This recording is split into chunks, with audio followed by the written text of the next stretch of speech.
What's up, everybody? Welcome back to another Pitt mailbag here on the Post-Gazette Sports Now YouTube channel and podcast network. He is Chris Carter. I am Noah Hiles. Chris, no game to react to after the bye week, but I think we got plenty to talk about after just a little bit, Noah. Just a little bit. It was a busy week here on the Pitt beat, despite the bye week. A lot of changes. Actually, not a ton of changes. I mean, you could point to Kenny Johnson getting an oar on the depth chart. You could point to Bam Brima being named the starting defensive end over Nate Temple.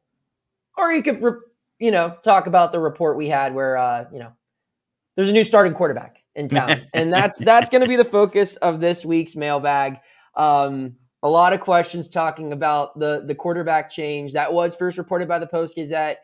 Christian Veilleux, as his father just informed us on social media, that's how you say his last name, said ignore the media guide. We're listening to the direct source. Doesn't get any more direct when it comes to the last name of a person compared to when their father says it. So if it's Veilleux, that's who it is. But Veilleux is the starting quarterback over Phil Jurkovec. That move made during the bye week. We got plenty to talk about.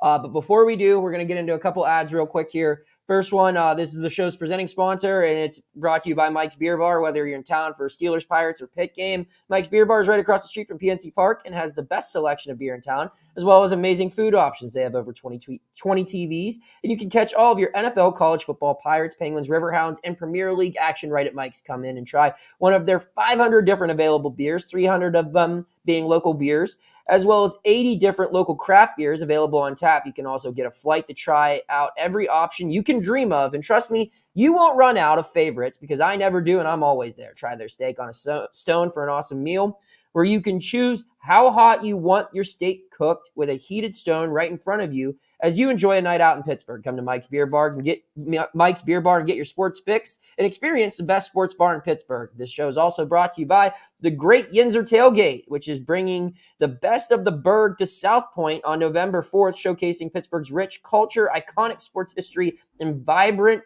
community spirit. The Great Yinzer Tailgate will immerse you in the unique blend of traditions that make Pittsburgh legendary. Visit www.thegreatyinzertailgate.com for more details. We'll see Yins there. All right, ads out of the way. Carter, you ready to get into these questions? We have more questions that we're going to do in this week's mailbag than we've ever done in a Pitt mailbag. So yeah. You ready to get into it? Let's get into it. All right. We start off. Big Rye wants to know, is Veilleux a solidified number one this week, or is there a possibility him and Nate Yarnell could both see action in the game? Carter, start us off. Man, I don't think that you're going to see a quick abandonment of Veilleux. I think that what's going to happen, unless he's utterly terrible, I think Pitt is going to try to establish something with a starter. We saw Pat Narduzzi commit to Jurkovec even when he struggled.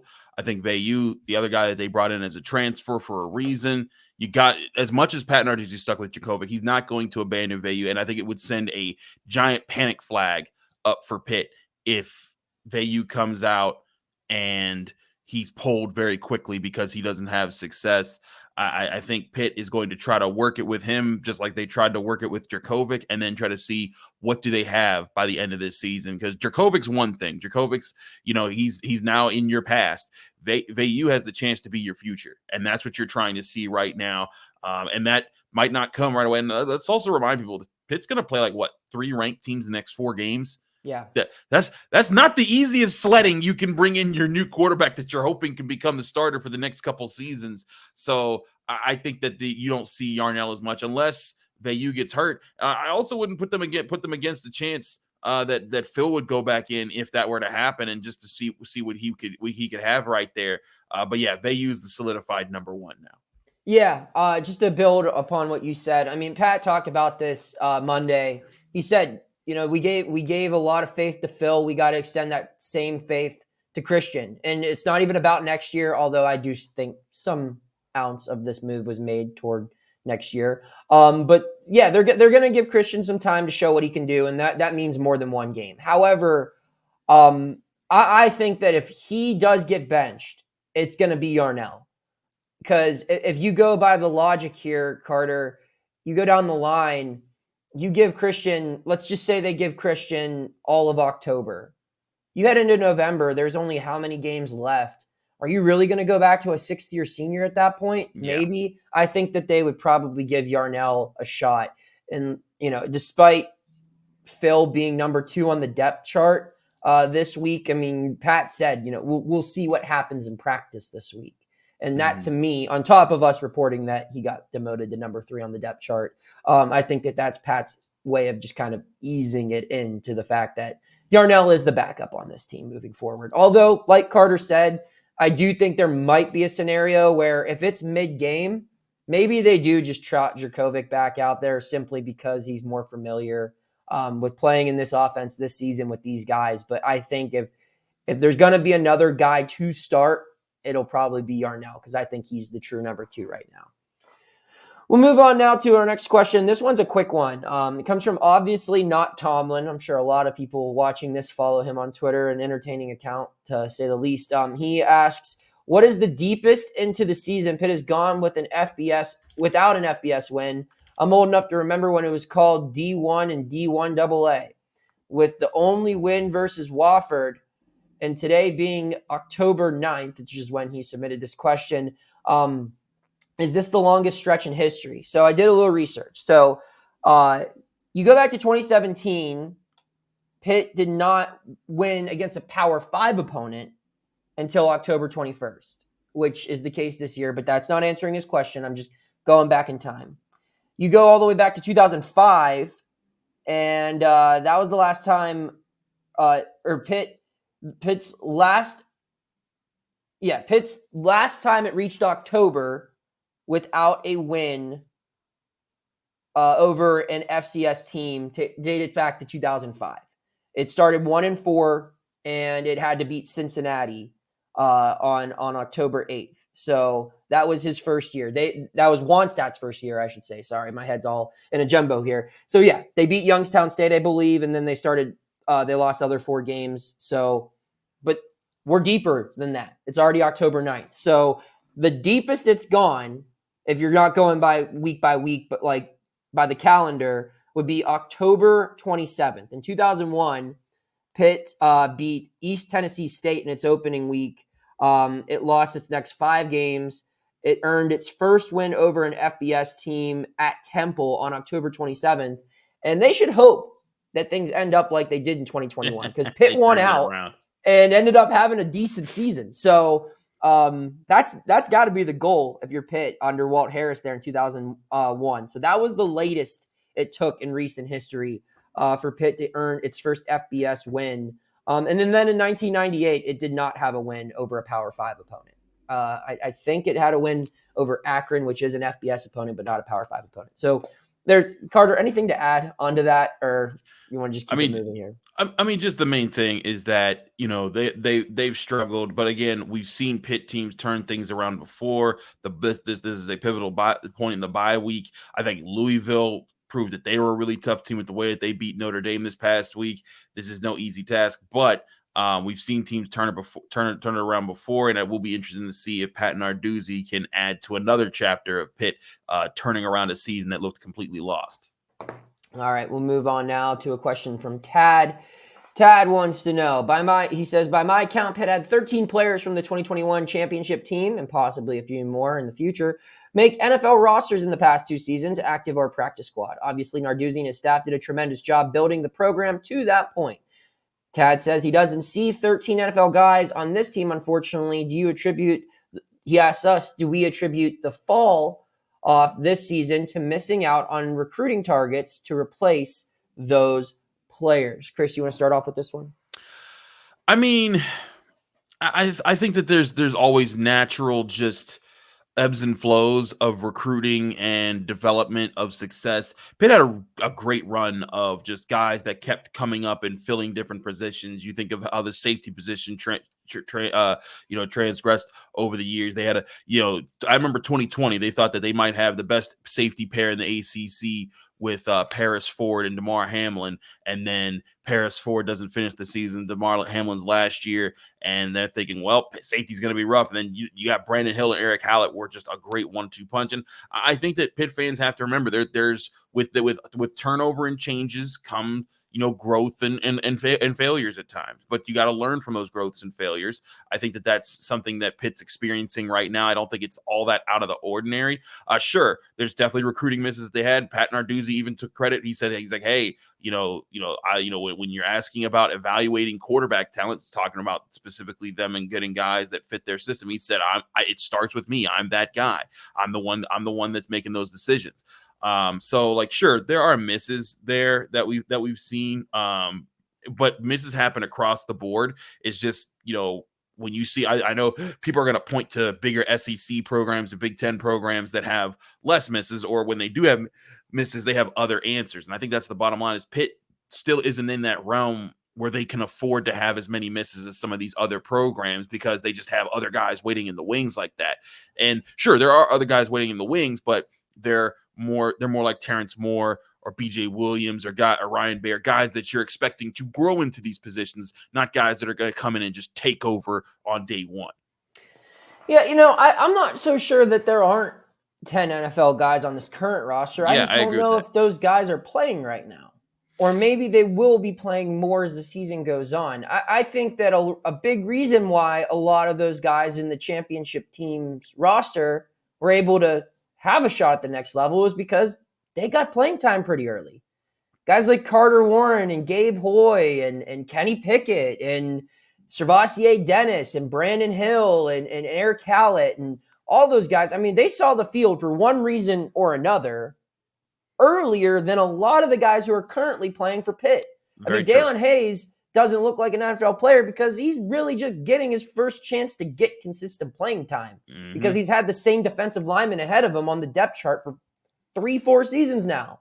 Same thing can be said for a lot of the guys on the offensive line. I mean, they had the same 7 guys essentially play on that offensive line for at least 3 seasons.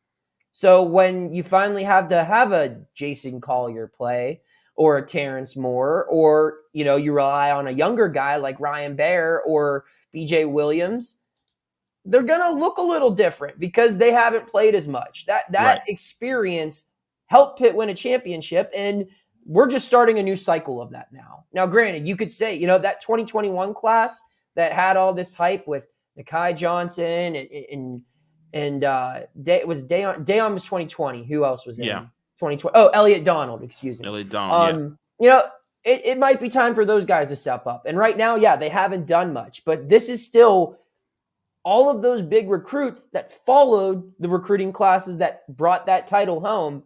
They're now just seeing the field. And those guys needed time to become solid players. And I think that especially on the defensive side of the ball, the more playing time you give to players like a Kyle Lewis, like a Javon McIntyre, like a Donovan McMillan, like a Sean Fitzsimmons, like a maybe not a Bam Brima, like a Sam Okunlola, like those guys are going to get better. They just need repetition. So I would say that we're just in the start of a new cycle more than anything else. And it's tough to always reload. It's easy to say that, and Pitt certainly does develop talent well, but its talent development has been thanks in some part to being able to get guys on the field. And the guys who haven't been on the field a lot recently, it's showing. So we'll move on now. Michael wants to know which game remaining on the schedule is Pitt best suited to pull off an upset, if any.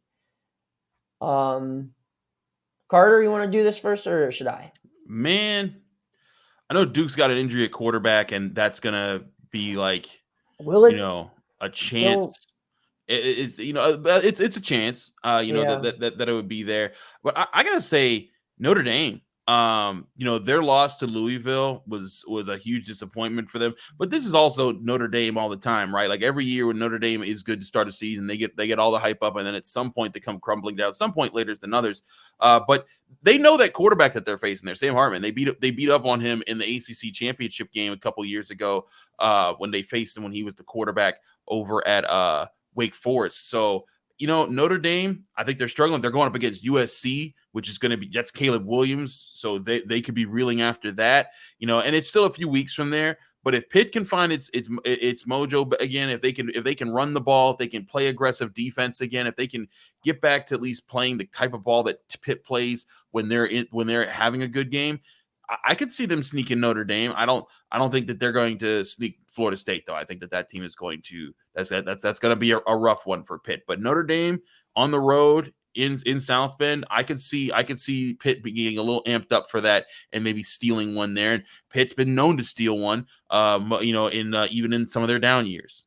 Yeah, I think Notre Dame's like the easy answer here because, like what you said, Chris, regardless of how bad Pitt plays, it seemingly always does well in South Bend. It's always a close game. Mm-hmm. So I'll go something different though, because I think if they lose to USC, that's gonna. I don't see them losing 3 in a row, especially when they come home to Pitt. So I'll go different. I'll say Louisville. Just looking at Louisville's schedule, Louisville's coming off of its biggest win as a program since Lamar Jackson was probably there, right? I mean, just beating Notre Dame. That's a good point. Moving up to a top 15 team in the country. And then you look after Pitt, they have a bye week and then they have Duke. You don't think they're looking ahead at thinking, okay, we beat the worst team in the ACC. We moved down to like number 12. We have the bye week where we can't get hurt. Louisville's thinking all they got to do is beat Pitt, and they're a top 10 team heading into their matchup against another ranked opponent, Duke. They're probably overlooking Pitt. I think that so that element of it, plus, maybe, how do we say his name now? Is Veilleux? Veilleux. Yeah, Veilleux. Veilleux comes in and gives the offense a spark. So I'll go with Louisville as the game that potentially could be the upset for Pitt this year. We'll move on now. Drewski wants to know, what's a sign of success? Drewski? Yeah, no, I don't think it's that one. What you mean by that? What you mean by that? Yeah. All right. Drewski wants to know, what marks a sign of success the rest of the season? Does it have to just be wins and losses? I don't think it has to be wins and losses at all. I think if Christian Veilleux comes out and plays well, that is a major win for Pitt because it gives some sort of stability at the position that Pitt has struggled to get production from the most since its championship. So I would say that would be a win. And I just think any type of youth development, if Ryan Bayer looks better, if Kyle Lewis looks better, if Sean Fitzsimmons looks better, if Kenny Johnson can get involved and looks better, I think those are all encouraging signs moving forward. Because, let's be real. I don't know how many W's are left on this schedule. Yeah, I mean, the bottom line for me right now is even let's say Pitt has a 2001 type of turnaround. Let's say Pitt comes out here and wins like 6 of these games, which would be insanely stupid and ridiculous. But let's say that happens. Okay, cool. That's great. But if, in doing so, what would be the biggest factor of that? It'd probably be because the quarterback situation improved, the offensive line improved, the defense found some heavy hitters again when it comes to on its defensive front. They're getting back to being that identity. I think that is the most important thing here, is doing those things, and then the results will come with them eventually, whether they come this year or next year. But for Pat Narduzzi, your biggest thing is like, look, this year already isn't what you thought it was going to be. And it already isn't what either of us thought it would be. We both thought that Pitt would be in a much better spot going into this part of their schedule when we knew this was when it was going to start to get more difficult. Bottom line is, you have to find that identity again. And I wrote about this last week in my film study and in the post game after their most recent loss to Virginia Tech. Your identity has always been controlling the ground game on offense and basing your passing game off of that. Your defense has always been able to stop the run, blitz, get pressure, make big plays, cause turnovers, and trust your secondary to live on islands and not kill you in the end. If they can get back to that or find something else that shows that, hey, this can be our bread and butter for this young group of guys that are going to be stepping up and becoming starters now, that will be what you want moving forward. If you don't find that by the end of the season, even if you do win some of those games, let's say you luck into some crazy wins throughout the rest of the season, you'll be in the same position next year and struggle just as badly. They got to find those identities. Could you imagine if they do win out? I mean, they would finish ranked, right? Yeah, they would. And deservedly so if they turned it around. Yeah, I would argue that if Pitt wins out, finishes 8-4 in the regular season and wins a bowl game this year, it's a better season than last year. I'd agree. Yes. But we'll see if that happens. That's not going to happen. Yeah. Hey, we'll see. All right. So my favorite question of this week comes from JD. Do you think Phil will actually catch a pass as a tight end in a game? So things got a little testy Monday when the whole tight end report was brought up to Pat Narduzzi. He said that Phil is still a quarterback, which he might be. But he says that, he won't play tight end at all this year. I reported last week that he was running routes at practice, which is, Carter, correct me if I'm wrong, not quarterback activity. Apparently not. No. No. I mean, I would believe that, quarterbacks don't typically run routes at practice. Unless your name is Slash. Yes. Yeah, right. So anyway, to which Pat didn't recall if that happened or not, conveniently. So with that being said, I'll say this. I don't expect Phil Jurkovec to line up in a 3-point stance and help out with the zone run blocking. Like they're not going to run off tackle and have him like chip a 9 technique. That would be dumb. But I would, if the line is over under half a catch this year on Phil Jurkovec, I'm taking the over. I think that this guy will be utilized on offense at a position other than quarterback at some point in the next 7 games. I would particularly assume it happens against Notre Dame or Boston College. I'm right with you.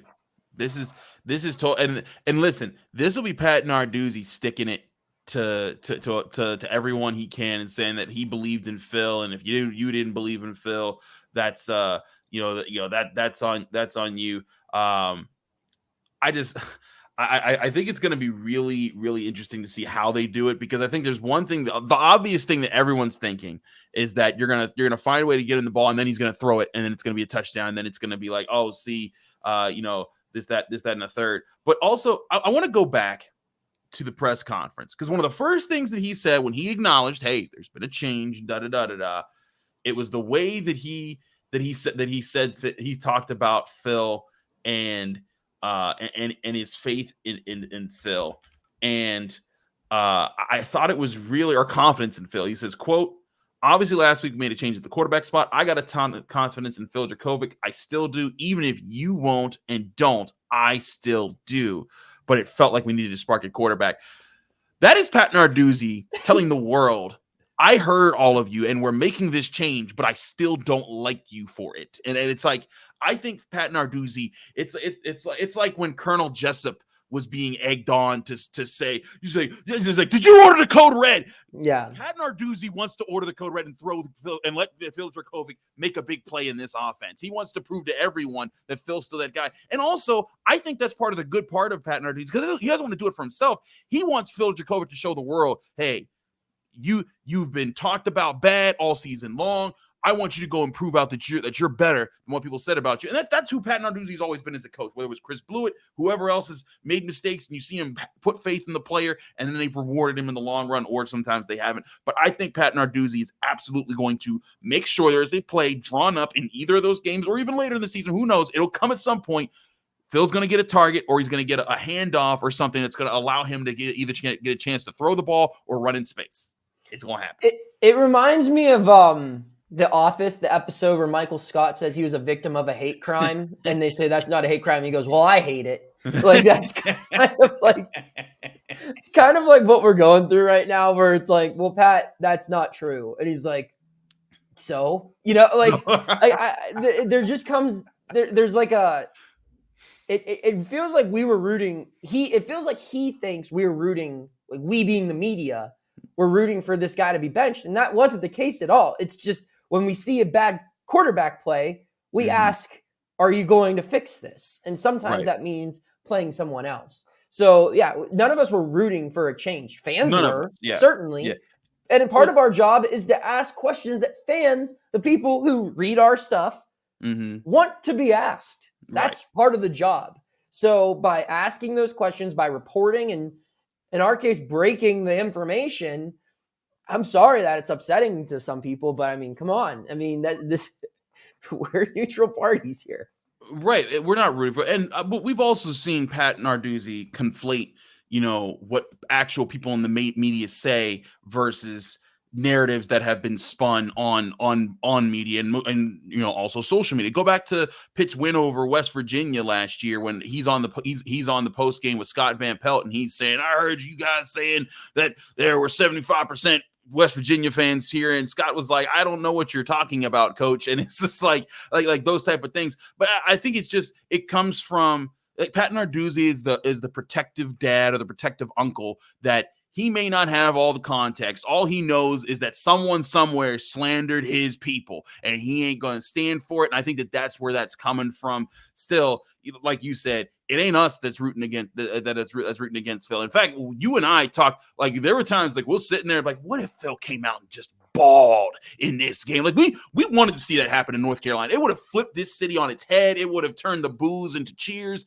and it would have created chaos as far as what to believe or think that the Pitt football program is. And plus, we want to cover winning teams. We don't want to cover sadness. That's like, do you know how much fun we had last year as they went on their run to the Sun Bowl? Do you know how much fun covering March Madness was for the basketball team for us as reporters? We want good stories. We want to report positivity. So that's not a thing that, for Pat. I think Pat, again, he's protective against all negative narratives, but that's not who we are.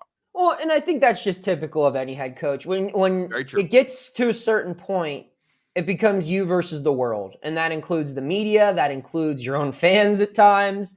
And he just he's invested in his guys. And I don't begrudge Pat for being like that. I will laugh at it at times because I think it's a bit off base. But I mean, he's going to be like that, and that's fine. We're paid to handle it. And we do. We're going to ask him questions. He's going to react the way he reacts. We're going to talk about it on the podcast and write stories about it at post-gazette.com. All right, so we'll move forward now. Final question of the day. Jake asks, if Pitt somehow, I love the parentheses, somehow. If Pitt somehow upsets Louisville, is there a path to 6 wins? I think if Pitt can beat Louisville, it can beat any other team it plays this year aside from Florida State. I'll say that. I agree with that. Now, will Pitt, even if Pitt does beat Louisville, is it capable of churning out 4 more performances of that criteria, of that standard? I don't know. It hasn't been able to churn out 1 really good performance this year so far. But I guess we'll see. Like if Veilleux comes out and throws for 400 yards Saturday, then yeah, I feel like the whole season's expectations change because we're seeing a completely different football team. But I'll stick with my original assessment though. I point this out. If they upset Louisville, they would they would be on track to face, we talked about 3 of their next 4 teams being ranked, those teams being Louisville, Notre Dame, and Florida State. You beat Louisville, then you can afford to lose Notre Dame and Florida State. And if you win the others, that's Wake Forest, Syracuse, Boston College, and Duke. And Duke, I think they're ranked now and they're hanging in there. But I think with their injury situations, that could change by the time that Pitt plays them. We'll see how they endure things. But there's a path there. You win Louisville, you win the other 4 games that aren't Florida State and Notre Dame, and you can win it. And if you sneak an extra one of those, I still think this is a Pitt team with a ton of talent on it that has a future to rise back up and be a problem in the ACC in the coming years. This obviously isn't that year, but this can be the year that they find it. Late 2020, they weren't the best team in the ACC, but they found the legs they needed so that they could jump into 2021 and get going. That's what this is about. And is there a path? Yes, but it is one of those paths that's like a tightrope that you better not take one wrong misstep or you will fall into the abyss of nothingness. I think we can end on that. Carter, any final thoughts? Just that I'm excited to cover football. Just wish that the ACC would give us some noon games. It'd be nice to get out and have 5, 6 p.m., and be able to walk around and watch some night games and enjoy life at that point. But, hey, ACC, keep giving up them night games, man. Woo, hey, 3:30. I'm not here to complain about 3:30. You know what? Like I'm beggars can't be choosers. I'm starving to see sunlight at some point, and 3:30 for the Wake Forest game. We'll take that. We'll take that against Notre Dame too. We'll take whatever you can get as long as it's if the sun is out when the game is kicked off, I'm happy at this point. But yeah, I gotta say, I appreciate everyone tuning in throughout the season so far. I know, it's hard to watch a team that you like when it's playing poorly, but people are still reading our stuff, people are still watching our stuff, and that means a lot to both of the guys on this screen. We appreciate all of our viewers and readers, and we hope that you continue to do so regardless of how things go in the month of October and November. So we'll wrap up on that note. I'm Noah Hiles. He's Chris Carter signing off, saying hit that subscribe button if you haven't already. And we'll see you next time here on the Post-Gazette Sports Now YouTube channel and podcast network. Thank you for checking out this content from Post-Gazette Sports. If you enjoyed the video, please like it and subscribe to our YouTube channel. Check out our Apple Podcast channel for more podcast content. Click below for a special deal of 99 cents for a 3-month subscription to the Pittsburgh Post-Gazette.